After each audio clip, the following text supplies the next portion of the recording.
Hi guys, it's Mrs. Warner from Southview Elementary. Today for your word work, you're going to be doing bingo. So your teacher is going to give you a sheet with all of your bingo words. You're going to cut these little guys out and put them in a pile. Then you're going to get a game board, a bingo game board. It's already made for you, okay? First thing you're going to do, after you have the little cards cut out and you have your game board with you, you're going to be playing with a couple other friends. You're going to draw one of the little cards out. So, I'm going to pull out the word flash. It ends with an A-S-H, the ash sound.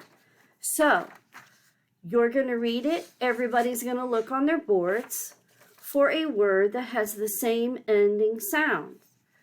Luckily, up here at the top of my board, I have the word cash. It ends in A-S-H, the ash sound. So I'm going to take my bingo chip or marker, whatever your teacher's having you use, and you're going to put it on that word. Then the next person gets to go, draws a card, and reads it again. Everybody's going to look on their boards to see if they have that word. You're going to keep going until you have 3 across, 4 down, or you can play coverall or lotto and play it so you have to cover your whole board before there's a winner. So have fun with this one, guys.